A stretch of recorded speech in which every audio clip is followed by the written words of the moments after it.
I reserved the last minutes of this event because I would like to share something that I learned in this month, being an entrepreneur, about storytelling, that I think is one of the most important things that you have to deal with when you do a startup or being an entrepreneur in general. Storytelling is very important. I mean, when you wake up in the morning and you think, what are you going to do during the day, you basically are telling a story of yourself doing something. So in everything that we do, storytelling is crucial because it gives a meaning to what we do. So also the ability to craft a good story, a convincing story, a story that has elements that resonate in the mind of the people is very, very important. And I think that there are basically three different dimensions when you apply storytelling to being an entrepreneur. The first one, of course, is about your product, and you find a lot of stuff about this. I mean, it's positioning, branding. I mean, there's a lot of material that you can find online about how to tell a good, compelling story about your company and about your product. And it depends on the angle that you see this. It is positioning, so how do you position something in the mind of your person so that this person, when you see your product, says, wow, I need to have this, which is the trigger that you use to do this. And this is the product market fit life cycle, the lean startup, or whatever you want to call this. It's basically you cycle, you send a message, you test this message, and you try to understand if this message resonates. I will give you an example with Twitter. I'm an avid reader of biographies. I think it's one of the most interesting things for entrepreneurs are in other entrepreneurs' biographies. So one of the last one that I read is the biography of Twitter. And so Twitter started as a pivot from Odeo, whatever. And at the beginning, it was, what are you doing? So at the beginning, the first version of Twitter was, what are you doing? Okay, so they were asking people to tell what they were doing. So the stories that you could find on Twitter at the beginning were, I got up early this morning, I did this other, and so on. But at a certain point, and there was a great deal of discussion about this, so which is the mission, which is the statement that I put on the home page so that people write something according to this. And this is the original vision of Jack Dorsey. But at a certain point, they switched it. So, and Twitter was what's happening. So the story is completely different. What's happening to you, but also what's happening around you. And that moved Twitter for something that was quite ephemeral, like I'm doing this, washing or whatever, to something that is more useful. It's an aggregator of news, every kind of news that are filtered with hashtags and so on. So it's top-down news against crowdsourced news and networked news. And this is a completely different story that makes a difference between a product that had a good traction and a product that was used to doing revolution in the Middle East and in other parts of the world. So there are a lot of disciplines that deal with storytelling when you talk of storytelling for brands. It's positioning, it's branding. I think that all this stuff is a lot of over-engineering the reality. If we think about telling stories like there were Alice in Wonderland or Peter Pan or whatever it is much easier to handle with this stuff. Just try to, this is what I do, just try to tell the story as you would have tell this story to a 5-year-old kid. The second dimension that you have to consider when you're talking about storytelling for a startup, for a company, is the storytelling about your company. The storytelling about your company is a different storytelling from the storytelling about the product that you're building, because it is aimed at different people. This is the storytelling that you craft to sell your company to venture capitalists, for example. So, and there are specific formats for this. So, pretty much all the pitch presentations are about problem, solution, technology, market, go-to-market, whatever it is. No? Okay? So it is you're telling the story about your company. You're selling the story of your company to a venture capitalist. And what I think, I generally don't do pitches. I don't like to do pitches. But I generally write pitches and prepare slides for my well-looking co-founder. Good luck. But,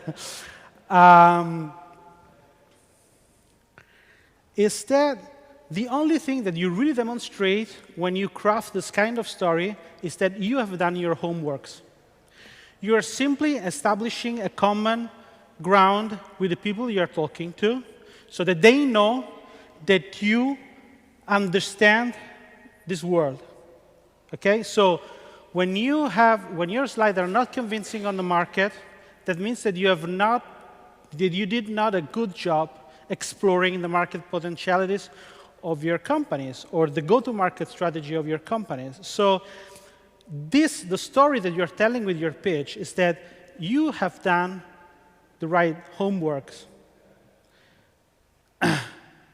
Then there's other stories that are less obvious.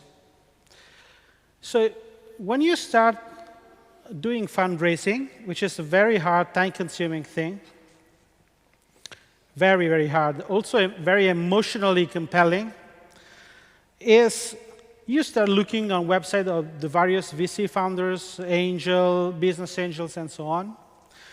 And so the story that you think you have to tell them, if you read their websites, is that they're always looking for a great team with a great product, a great execution, a big market, and whatever it is.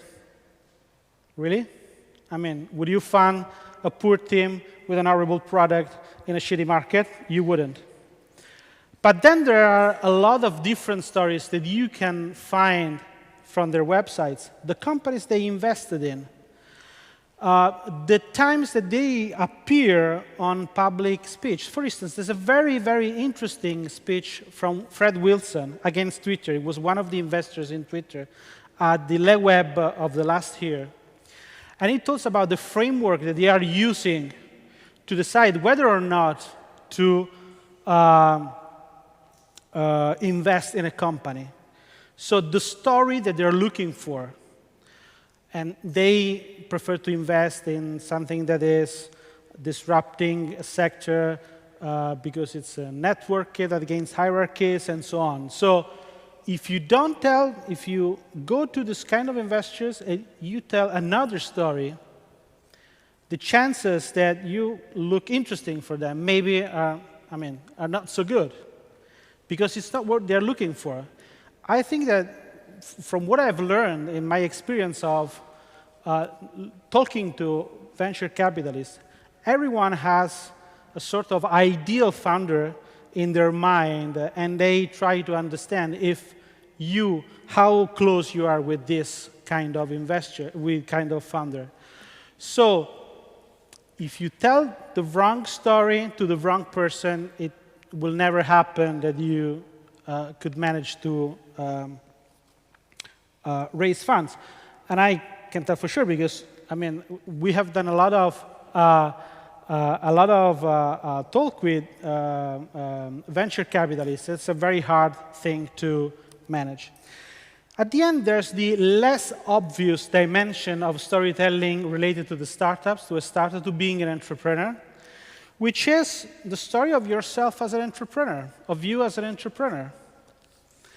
Again, let's back to Twitter again. How many founders, how many people contributed to the foundation of Twitter? How many were in the team that did the first version of Twitter? 4. Good. So I think that you can name at least 2 of these, which are Jack Dorsey, Evan Williams, maybe someone beats Stone. Does anyone ever heard of Noah? I don't remember the surname, actually, of the 4th people. OK. Because he was fired, I mean, it was fired immediately after. Fired, I mean, you resigned or whatever it is. Why it didn't work? Why he was not in the people that are considered founders of Twitter? Because his story didn't fit with the story of the product and of the company. But it didn't fit simply because for him, I mean, it was him the problem. In that period of his life, in that moment, he was the one who had the idea of building Odeo, but he was not the one that could go on building Twitter. In that period, having family problems with the wife or whatever it is, his story did not fit with the story of the company and with the story of the product, the way where they were building. And the story of yourself is a story about honesty with yourself. Because you have to look at yourself in the mirror and say, OK, I am the right person to build this thing.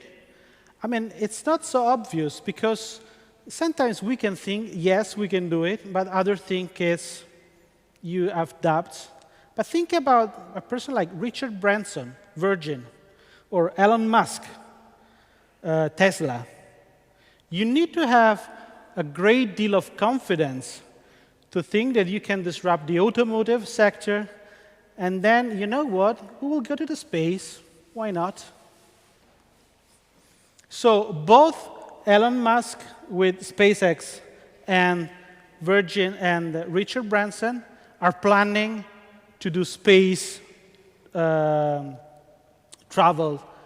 commercial space travel. So is this the challenge that you want to take? Is this the thing that you really want to pursue in your life?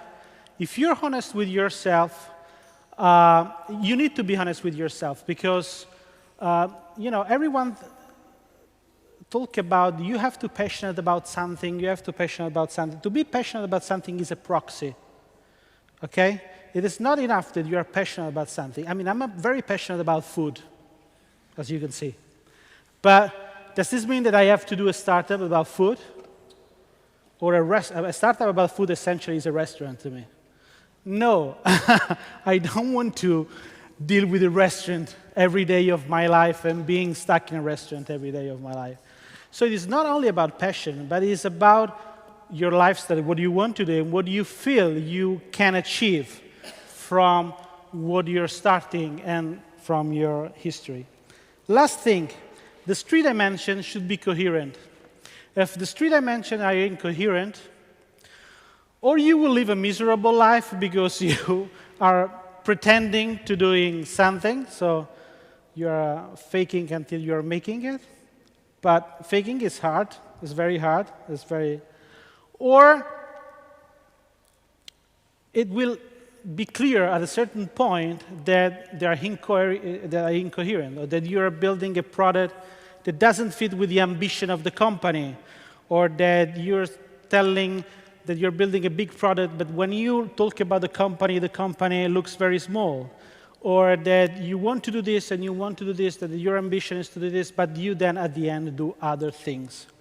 So this is just a few things that I have learned about, I can say, storytelling, about telling a story about my product, telling the story about the company that I'm building, telling the story also about myself as an entrepreneur that I wanted to share with you today.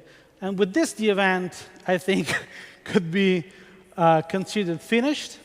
I thank you very much for being here till this moment, and I would like to do an additional applause to the startups that were here today.